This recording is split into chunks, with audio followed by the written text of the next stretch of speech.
Hi guys, and welcome back to my channel. My name is Bongi and you're watching True Crime with Bongi.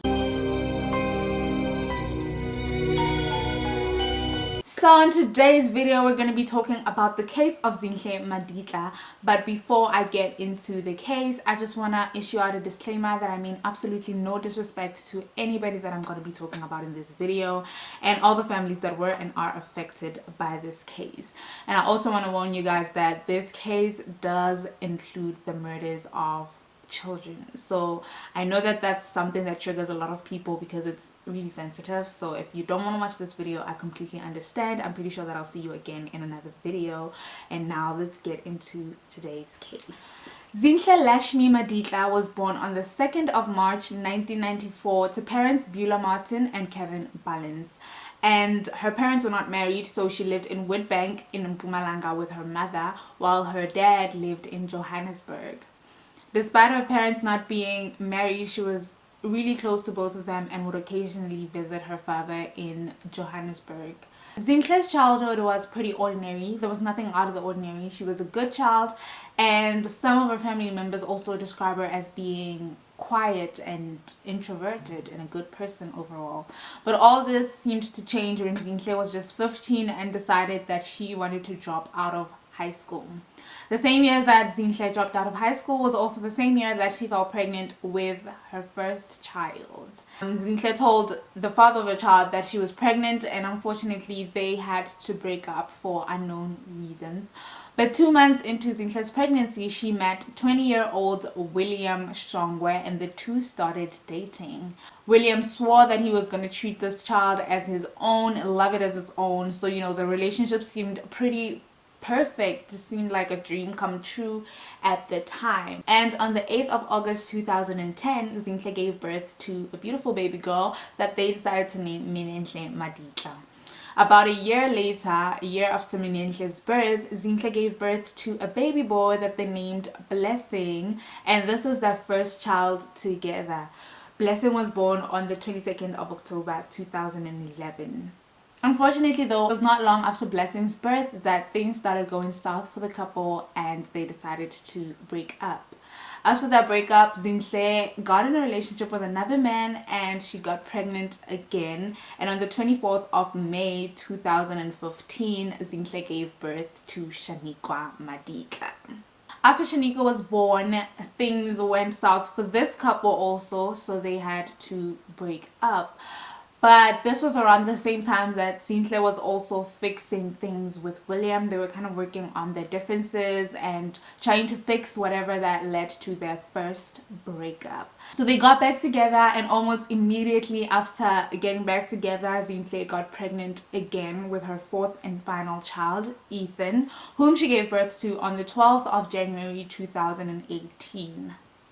9 months after Ethan's birth, Zinhle and William started having some financial problems. And I mean, I understand their stress.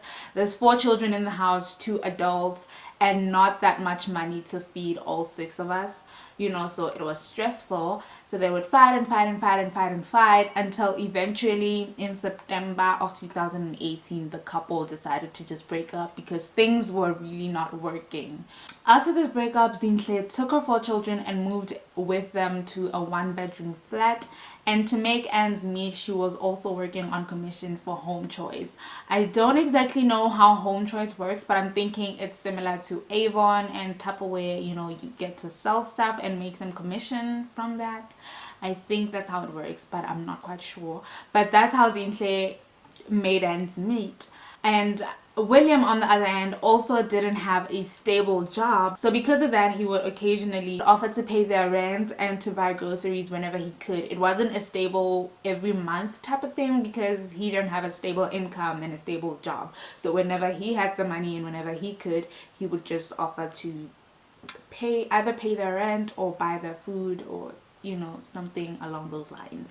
So 3 months after Zinhle and William's breakup, Zinhle took her 4 children and they went to her family home to spend Christmas. And Zinhle says that at this moment she was upset and angry because William did not buy the children any Christmas clothes, and he had also not given them any money to buy Christmas groceries. So she was pretty much upset. But Zinhle's mother, Beulah, says that she had bought the children Christmas clothes, so she never thought that Zinhle would be mad at William for not buying Christmas clothes or groceries, because the kids were sorted, they were okay, they weren't, they didn't really stand out for not having Christmas clothes because they did have Christmas clothes. But Zinhle was, of course, upset about this. On the 26th, Zinhle and her children went back to their place, and on the 27th, Zinhle decided that she was gonna confront William. She left the kids playing outside and got on a taxi and went to William's place. And when she got there, William was actually with another woman. So it is unknown what happened inside the house, but we're assuming that an argument transpired between the two about the children, about the Christmas clothes, about the Christmas groceries, and about this other woman. And all that is known is that Zinhle left William's flat, very, very heartbroken that day.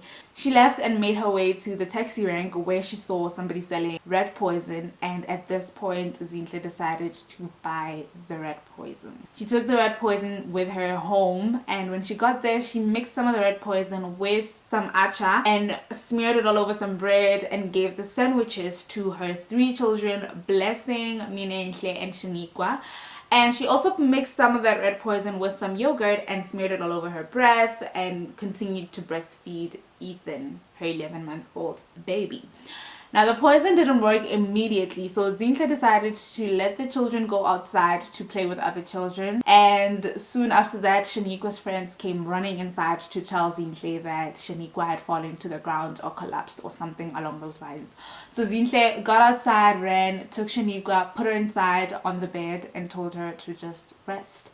And again, not long after Zinhle put Shaniqua down to rest, Blessing came inside complaining about a stomach ache and some headache, and Zinhle just told him to rest next to his sister.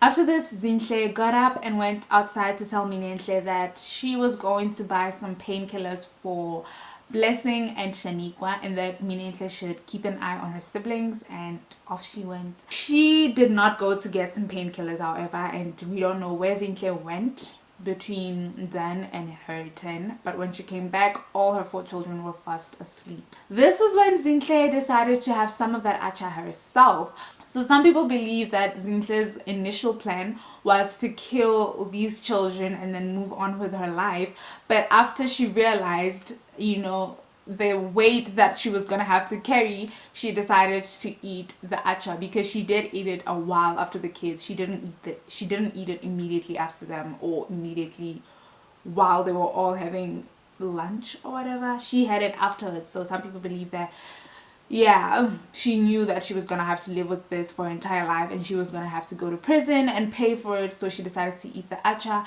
But some just believe that Zinhle's plan was to wipe out her entire family, including herself. But anyways, after eating this acha, Zinhle went to sit outside in the sun, and that's when one of her neighbors saw her and came to her and asked where the children were. And Zinhle said that they were with William, so this neighbor invited her out for a night of partying. Zinhle agreed and went with this neighbor out, hoping that the poison would work either on the way there or while she was there. But this poison did not work, and Zinhle was still as healthy as a springbok when she came back home. At this point, all her 4 children were dead, and she just wiped the foam off of their mouths, because when you're poisoned, or at least I've seen in movies that when you're poisoned, there is some foam that comes out of your mouth as the poison works. So she just wiped off the foam of their mouths and continued with her day. She had some of the acha again and took off to William's place. When she got there, she told William, you know what, I locked the kids inside the house and I'm off to Johannesburg. I'm gonna go see my dad. So whatever you do with this information is up to you, but just know that I locked the children inside my flat. William did not believe this at all, or at least I'm thinking he didn't, because he didn't go to the flat. I'm thinking he just assumed that Zinhle was playing tricks on him, or this was one of Zinhle's stunts, or this was her way of getting him to go to her place. I don't know, but he didn't believe her at all, and he didn't go there. While in this taxi to Johannesburg, Zinhle called her family and told them that she had left a Christmas present for them at her flat. So again, when somebody tells you that they bought a gift for you or they have a present for you, you don't just go to their place when they're not around, because a gift is not really that urgent, and if this person wanted to give you the gift, they could have just brought it to you, or you can wait until they're back at their place, you know, something like that. So the family didn't go immediately, but after a while they had a bad feeling about the whole thing and they decided to go to Zinhle's flat. At this point, the landlord was also getting worried because there was a foul smell coming from Zinhle's room and there were flies all over the windows. So he or she actually was about to call Zinhle when Zinhle's family arrived. The landlord, together with Zinhle's family, decided that they were gonna kick the door down and see what the hell was going on in the flat. So they kicked the door down and Beulah went inside to see what was going on. Unfortunately, she was met by the horrific sight of her 4 dead and decomposing grandchildren wrapped in blankets. I honestly believe that this was so unfair and wrong and evil of Zinhle to tell her family members that she had left a surprise for them at her flat, because I believe that they thought that Zinhle had left a gift, a good gift for them at her flat. They never thought that this surprise or Christmas present that Zinhle was talking about was actually her 4 children that she killed and left to decompose. You know, I really think it's so unfair and wrong for her to do that. But anyways, as this was happening at her flat, Zinhle also decided to hand herself over to the police. She got to the police station and she told them what had happened, and she also told them that she had taken some of the red poison herself. So the police rushed her to the hospital to get all of the red poison pumped out of her system. She was also taken to a mental evaluation where she was deemed fit to stand trial. You guys, these murders were all over the TVs, the news, the newspapers, the radios. It was everywhere. Everybody was talking about it because everybody was in so much shock that this 24-year-old woman killed her 4 children just like that, you know. But anyway, Zinhle did show some remorse. She pleaded guilty to all the charges and she was crying throughout the entire thing. She was crying when her charges were being read. She was crying as she took the stand. She was literally crying all the time. And because she pleaded guilty, she managed to skip trial. So she went straight to sentencing. And there she was given 4 life sentences for the murders of her 4 children. Honestly, I believe that these murders were premeditated and intentional. I really truly believe that she thought about it and she thought it through, and this was what she wanted to do. And the judge in her case also said that it was so heartless, it was so unforgivable that these children died at the hands of their mother, somebody who was supposed to be their protector, and you know, that they came to her as this poison was working and she knew what was happening to them and she promised to help them, but she didn't help.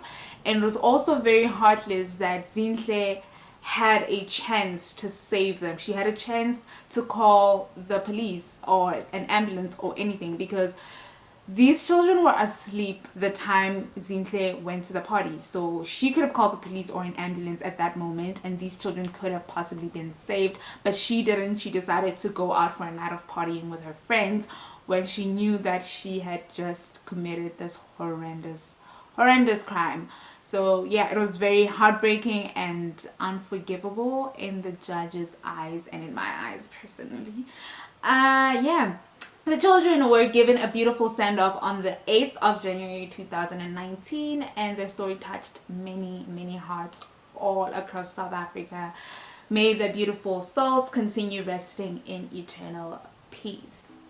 So that brings us to the end of today's case. Let me know what you think about this case in the comment section below, but remember to keep it nice. Also, drop any case suggestions in the comment section, like this video, and subscribe to my channel for more true crime content. And I'll see you guys in my next one.